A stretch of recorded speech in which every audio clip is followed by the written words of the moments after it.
No one knew who sent the message.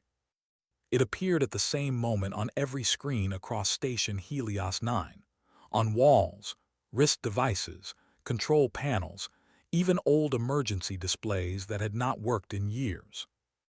Watch before it's gone. There was no countdown, no signature, no explanation. Most species ignored it. On Helios 9, humans were a minority, loud, emotional, unpredictable.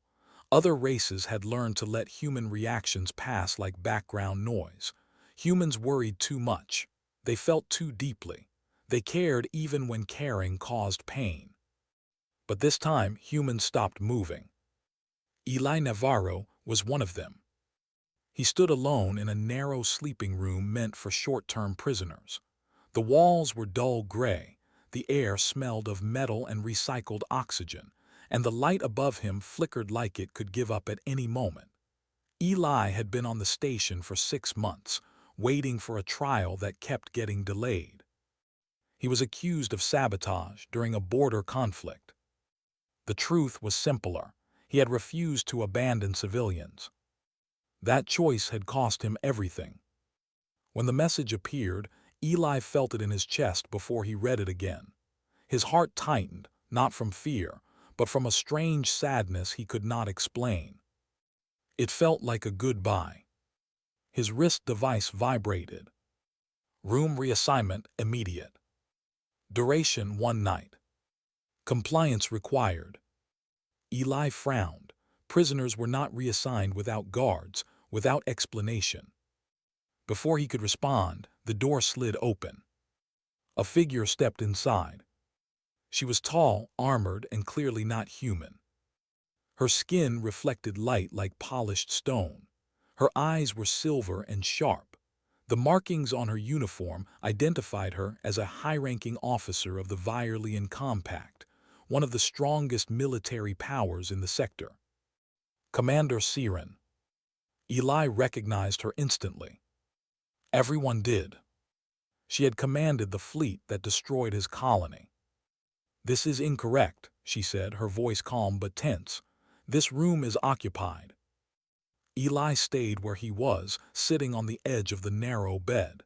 He did not reach for the alarm. He did not speak right away. Finally, he said, "I was thinking the same thing." The door closed behind her. Locked. Siren turned sharply. She checked her communicator. No signal. Her weapon system did not respond. The room's control panel was dark. "This is a system failure," she said. Eli shook his head slowly. "The station doesn't fail by accident." She studied him now, really looked at him. He was thinner than the file images, older somehow. His eyes held exhaustion, not hatred. "You are human," she said. "Yes." "You were charged with interference during evacuation." "Yes." Her jaw tightened. "You caused delays. That delay cost Virelian lives." Eli looked down at his hands. "I know." She waited for anger, for denial, for excuses. None came. Outside the small window, the station lights dimmed. A low hum passed through the walls, like the station itself was holding its breath. "Why are we here?" Siren asked quietly. Eli looked up at her. "I don't know," he said, "but whatever this is, it's watching us." The silence grew heavy. Somewhere deep within Helios 9, systems older than Law and War began to observe. And in a small locked room, 2 enemies stood on opposite sides, unaware that this single night would decide the future of humanity. The room felt smaller now. Siren shifted on her feet, scanning every corner. The walls were bare, the ceiling low, but somehow the space felt endless. Time moved differently here. She could feel it in her scales, a quiet pressure against her chest, a subtle hum under the floorboards like the station itself was alive and aware. Eli remained seated on the bed, his hands clasped loosely between his knees. He did not rise when she moved closer. He did not flinch when she stepped into his personal space. "The station AI made a mistake," she said, her voice flat, yet with a slight tremor she didn't understand. It doesn't do errors like this. Someone will notice. Someone will. Eli cut her off with a soft laugh, almost sorrowful. No one will notice tonight. Siren froze. The words were calm, yet filled with certainty. A human could not speak like that unless they truly believed it. And humans never truly believed in anything except the fragile, fleeting moments of life.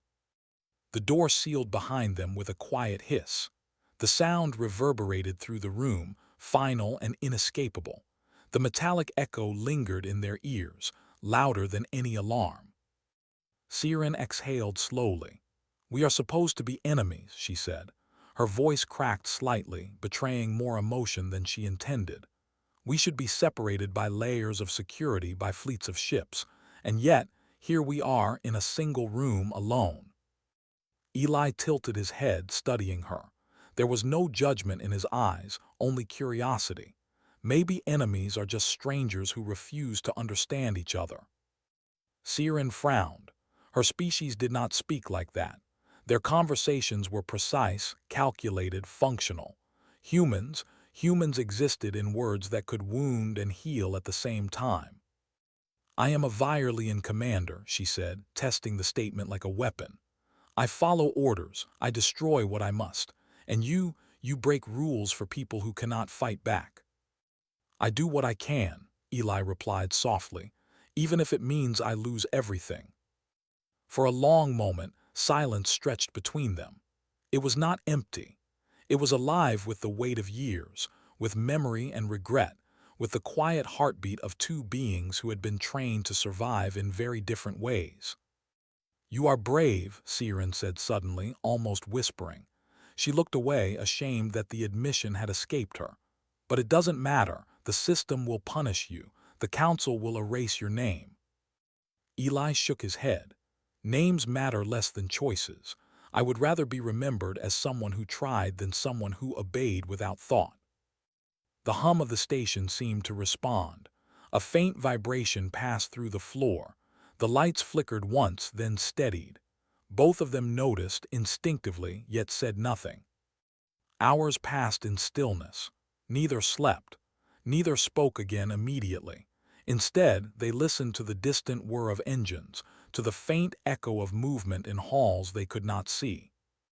Then Eli spoke, quietly, almost reluctantly. "I remember my home. The rain on the metal roofs, the smell of earth after storms, the sound of people singing badly but laughing anyway. I remember what it is to feel human, even when everything is wrong." Siren's silver eyes narrowed slightly. "And what is it to feel human?" she asked. "Pain, fear, loss?" He shook his head. "No, love, connection. Moments that do not belong to war or to law but to life itself. That is what humans survive on. That is why we endure, even when everything is lost." She did not know what to say. Her species measured strength by fleets and battles, by the ability to destroy. Humans measured strength differently. Humans survived by refusing to be alone, by holding on to each other, even in despair. The lights dimmed gradually, as though the station itself was aware of their presence. Shadows stretched along the walls, softening the sharp edges of the room. Siren felt something she had never felt before, an involuntary calm, like being in the eye of a storm. Eli looked at her, and in his gaze she sensed no judgment, no resentment, only understanding. For the first time, Siren questioned what it meant to be an enemy. For the first time, she wondered if survival alone was not enough. And for the first time, she realized that one room, one night, could change everything. The room had fallen completely silent. Siren had never known quiet like this. On her homeworld, silence meant death. On her ships, silence meant an attack. Yet here in a small human room, silence felt heavy, almost alive, pressing against her chest and filling her lungs. She could hear her own heartbeat, steady but uncertain, like the ticking of a fragile clock in a house built of glass. Eli shifted on the bed, leaning back slightly, the faint hum of the station beneath him vibrating through the thin mattress. He spoke softly, almost as if testing the sound before letting it leave his lips. "Do you know what humans do in the dark?" he asked. Siren looked at him sharply. "What?" "We talk, not about war or strategy or politics. We talk about ourselves, about fears, about mistakes, about people we loved or lost. We share things even if it's dangerous, even if it hurts." Her scales bristled. That sounded reckless. That sounded impossible. You would reveal weakness to an enemy. Eli shook his head slowly. "Not always, but sometimes it's the only way to survive the night. You can endure hunger, you can endure pain, but you cannot endure isolation forever." Siren's eyes narrowed, though she did not look away. Violins measured strength in control, in precision, in unbroken discipline. Yet she could feel the truth of his words deep in her chest, like a seed taking root where she never expected growth. He told her about Earth, the planet humans called home. He spoke of oceans that moved with moods, of storms that sang, of nights where the stars were so bright it hurt to look. He described the warmth of being held by someone who did not need to understand everything about you, but stayed anyway. Siren listened. She did not interrupt. She had no frame for his memories, yet she felt them anyway. It was a strange sensation, foreign and unsettling. Her chest tightened, her breath came slower, and for the first time the commander who had never faltered in battle felt fragile. "You should hate me," she said finally. Her voice was low, almost a growl. "My fleet destroyed your colony. I took everything from you." Eli turned his gaze toward her, calm, almost tender. "I know." Siren froze. Nothing in her training prepared her for that reply. No apology, no anger, just understanding. He did not ask for revenge. He did not demand justice. He simply accepted. "I don't understand humans," she admitted, her voice barely above a whisper. "Why don't you fight? Why don't you hate?" Eli's lips curved in a small, sad smile. "We fight every day, but not against each other. We fight against forgetting, against losing ourselves, against letting the darkness take everyone who matters. Sometimes surviving means holding someone's hand in silence." The lights flickered once, then went out entirely. Darkness filled the room, deeper than the absence of light. It was a presence, tangible, heavy. Siren felt the weight of it and expected fear to rise. It did not. Instead, she felt curiosity, connection, something fragile but powerful, as if the air between them had become a bridge. Eli reached out, almost instinctively, and placed his hand on the edge of the bed. Not toward her, but as a gesture of steadiness, a silent signal that he was still human, still here, still enduring. "You are not like any being I've known," she whispered. "You survive because you refuse to be alone." He nodded. "Alone is dangerous, alone is death, but with someone anything is possible." Her chest tightened again. For the first time in her life, Siren wished for something she could not command, could not strategize, could not control. And the night stretched on. Two enemies, two species meant to destroy each other, sat together in the dark, talking, listening, sharing the fragile warmth of being alive. And somewhere deep in the station, the walls vibrated faintly, as if Helios 9 itself had noticed the truth. Humans survived not because they were the strongest, not because they were the fastest, but because in the darkest moments they reached for each other. The hum of the station deepened. It was no longer just machinery moving in the background. It felt deliberate, intelligent, alive. Eli felt it first, through the soles of his boots and the tips of his fingers, a vibration that pulsed in rhythm with something larger than the walls, the floor, or the lights. Siren noticed it too, a subtle pressure against her chest that made her scales tingle. "What is happening?" she asked, voice low, tense. She had faced dozens of battles, commanded fleets that could destroy planets, but this was unknown. Eli shook his head. "I don't know, not exactly, but I think the room isn't what it seems." Siren blinked at him, silver eyes wide. "What do you mean?" He stood and walked slowly toward the corner where the air vent hummed faintly. He placed his hand against the wall. It's recording us, not just visuals, not just sound. Everything, movement, emotions, reactions, it's all being collected. Her jaw tightened. That is impossible. The station AI doesn't do that. Surveillance is limited to public spaces. Prisoners are contained, not observed like subjects in an experiment. Exactly, Eli said. His voice was quiet, almost reverent. This is not just containment, this is a test.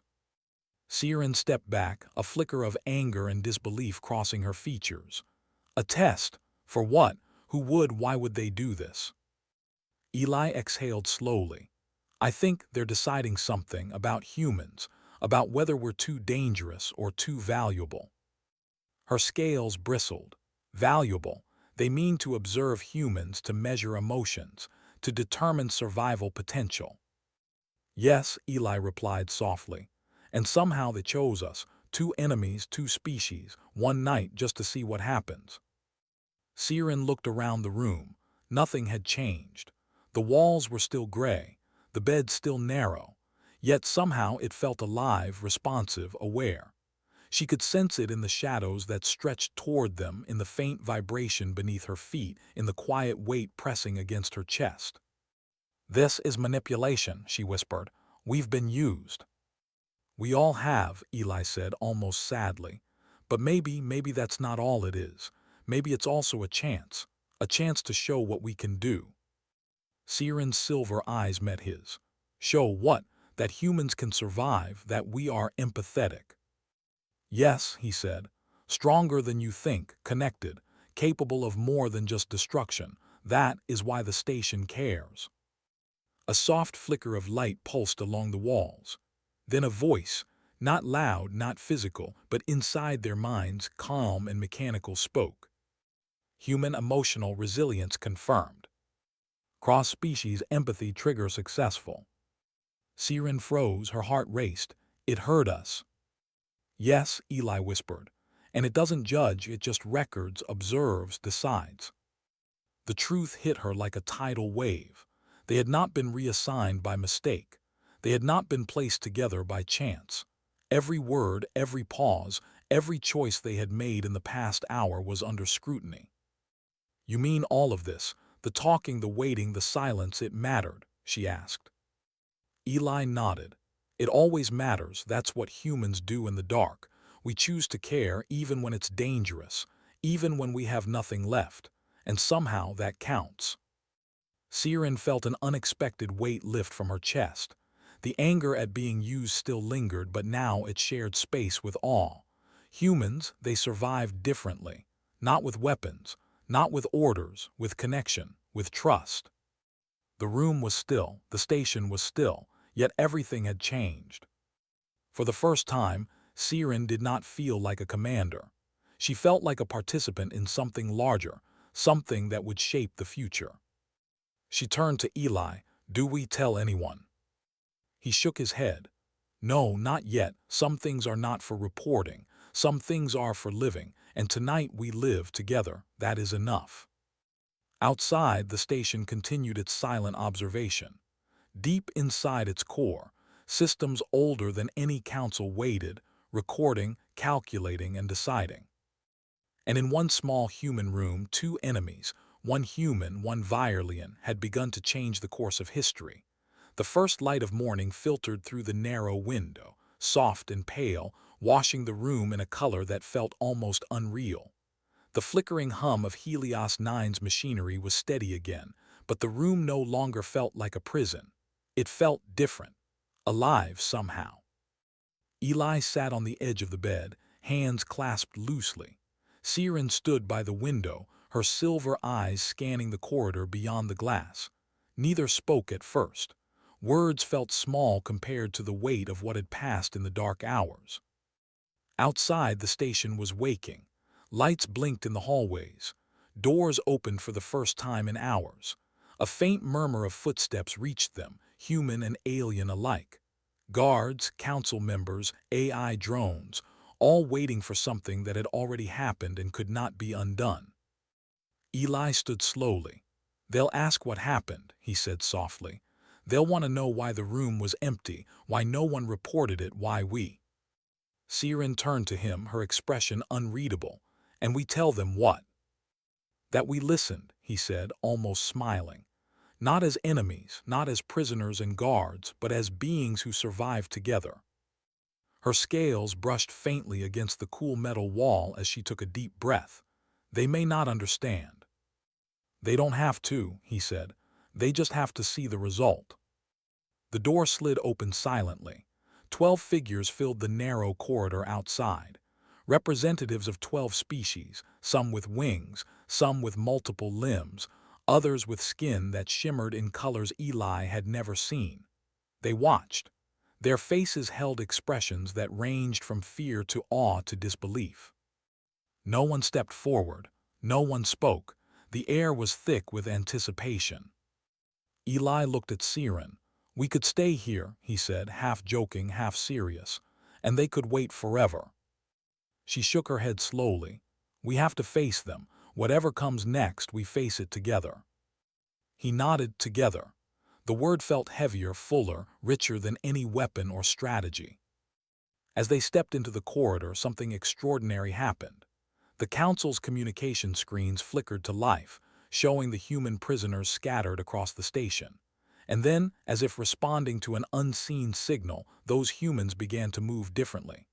They reached out to each other, spoke softly, offered comfort. Small gestures, barely noticeable to the untrained eye, but impossible to ignore once seen. Siren's silver eyes widened. They're connecting. The humans, they're showing what you were talking about. They survived the night. Yes, Eli whispered, and now they are being watched. The warning flashed again, across every public display. Watch before it's gone. But this time it felt less like a threat, less like a countdown, more like an invitation. Something had changed. The station had tested them, but the result was no longer just a record. It was a shift, a ripple moving through every system, every being, every decision-maker in Helios 9. The council members exchanged glances. Some stepped forward, hesitant. Some lingered at the edges, unsure. But all of them had seen the undeniable truth. Humans were different. Humans survived not because of power or speed or fleet strength, but because they refused to be alone. Eli turned to Siren. Do you feel it? She nodded. I do, and I'm not afraid anymore. He smiled faintly. It was a small gesture, but in that moment it carried a weight no one else could measure. 2 enemies one night had shown an entire station, and perhaps the galaxy. That connection, trust, and courage could be stronger than fear. The door to their room opened fully now. Security personnel waited at the threshold, tense and rigid, but unmoving. Eli took a step forward. Siren beside him, unwavering. They did not speak. Words were unnecessary. The night had already spoken. And for the first time, Helios 9 was no longer just a station. It was a witness. A witness to what humans could do, even in darkness, even against impossible odds. The morning was quiet, yet alive. And in that quiet, 2 beings walked into a future that had been changed forever. Without a single weapon fired, without a single command shouted, without a single life taken. For the first time in history, survival had not meant conquest. It had meant understanding. And that understanding would ripple far beyond the walls of Helios 9. The council chamber was vast, cold, and silent. High ceilings arched over rows of seats where representatives from dozens of species sat, their eyes fixed on the 2 figures standing at the center. Eli Navarro, the human who had survived the night, and Siren, the Virelian commander who had shared it with him. Whispers rippled through the chamber, soft and anxious, like wind stirring dead leaves. Some council members leaned forward, trying to see, to understand. Others sat rigid, faces unreadable, hands folded. No one spoke. Siren's silver eyes swept across them. Every gaze was sharp, questioning. Every mind weighed her. And in that silence she felt the gravity of what was expected. I request exile, she said suddenly. Her voice cut through the room like steel. Every head turned. Every whisper stopped. Eli froze. "Exile, you don't." "I do," she interrupted firmly, her gaze never leaving the council. "I will remain with the human delegation. I will live among them. I will learn from them, and I will protect them." Murmurs erupted. Virelians did not abandon command. Virelians did not make choices like this. Siren was their greatest tactician, their fleet commander, and yet here she stood, defying protocol, defying expectation, choosing humanity. "You are asking to live among humans," one of the council elders demanded. His voice was deep, resonant, carrying authority that echoed across the chamber. "Yes," Siren replied evenly. "Because one night in one small room I saw something my species forgot. Humans are not reckless. They are not naive. They are not weak. They survive in ways we cannot control, and that is why they must live." Eli's chest tightened. He had faced fleets, tribunals, and accusations. He had faced death in silent corridors. But this was beyond anything he expected. He looked at Siren, and for the first time he did not see an enemy. He saw an ally, a witness, a protector. The chamber erupted in debate. Voices overlapped, some arguing she was abandoning duty, some saying the humans were too dangerous to be trusted. Some acknowledged the truth, though grudgingly. The council had seen the evidence, seen the subtle gestures, the connections, the courage. Humans were not the strongest, not the fastest, but they were unpredictable, and that unpredictability could shape the galaxy. Siren listened without interruption. Each argument, each objection only strengthened her resolve. "If you erase them," she said finally, turning toward the council, her voice rising with quiet fury, "you erase the future. You erase connection, trust, and hope. You erase the ability to survive in ways you cannot calculate. Humanity is not a threat. Humanity is a choice, the choice to endure when all else fails." A stunned silence followed. The chamber seemed to hold its breath. No one moved, no one spoke. Eli stepped forward, placing a hand lightly on her shoulder. It was a gesture of solidarity, silent and powerful. Siren nodded ever so slightly. They were no longer prisoner and commander. They were partners, two species standing together against the fear of the council. Finally, the vote was called. The chamber's systems flickered as representatives cast their decisions. Seconds felt like hours. When the tally appeared, the room erupted, not in celebration, but in quiet acknowledgement of an undeniable truth. Humanity was spared. The decision was unanimous among the undecided, and even those who had objected did not oppose the command of Siren. The weight of history pressed down on the two of them. They had survived the night, shared understanding, faced judgment, and emerged victorious, not through violence, not through fleets, but through honesty and courage. Siren turned to Eli. "This changes everything," she said softly. "Yes," he replied, "but it was always going to be this way. We survive by choosing each other." And for the first time in the galaxy's history, a Virelian commander walked among humans willingly, not as conqueror, not as prisoner, but as an equal. The chamber emptied slowly, whispers trailing behind the departing representatives. Outside, the station buzzed with activity. The warning watch before it's gone appeared one last time, but now it felt less threatening, less like a countdown. It was a reminder that moments, choices, and connections, fleeting, fragile, could change the course of everything. Eli and Siren stood together in the center of the chamber, quiet but unshakable. One night had changed everything. One choice had saved a species, and the future, uncertain but bright, stretched ahead before them. Some called it manipulation. Others claimed destiny. Some insisted it was coincidence. But Eli Navarro remembered it simply. One night, one room, two enemies, and a choice that changed everything. The station itself no longer existed.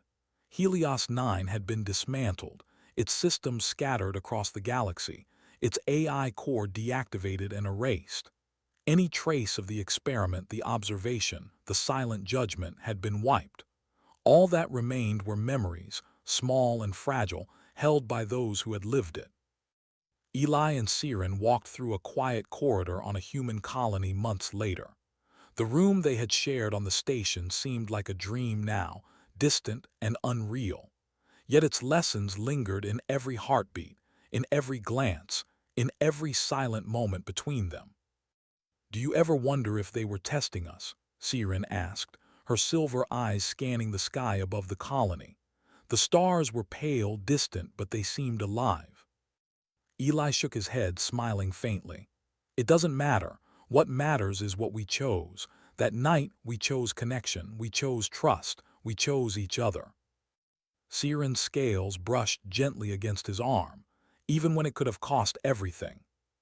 "Yes," he said, "and it didn't cost us, it gave us strength." The humans around them moved with purpose, small acts of kindness, quiet resilience, and shared determination visible in their steps. Some tended gardens, some repaired machinery, others laughed softly with children playing in the open fields. Life went on, fragile and beautiful as it always had. Siren watched them carefully. "I understand now," she said. "Humans survive not because you are the strongest or fastest. You survive because you refuse to be alone. Even when no one is watching, you reach out. Even in despair, you keep going. That terrifies and inspires me at the same time." Eli nodded. "It's what we do, and sometimes even the galaxy has to watch before it can see." She looked at him, a smile forming she had never worn in a council chamber or on a battlefield. It was warm, honest, unguarded.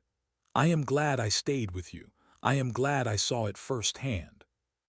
"The recording is gone," Eli said softly. "The AI, the station, none of it exists, but its lessons live in us. That night wasn't just a test, it was proof. Proof that connection matters, that empathy matters, that survival is more than strength, it's humanity." Siren's gaze drifted to the horizon, and the galaxy. Eli took her hand, lightly but deliberately. "The galaxy will remember it in its own way. Not through data, not through reports, but through the ripples we leave behind.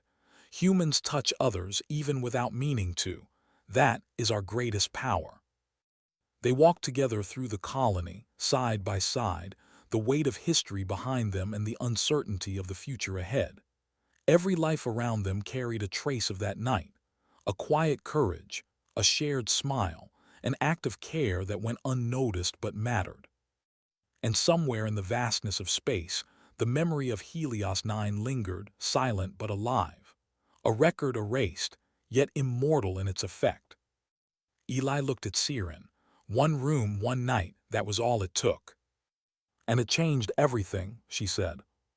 He smiled, and for the first time in years, he felt the burden of the past light. Humans survive because we choose to stay, even when leaving would be easier.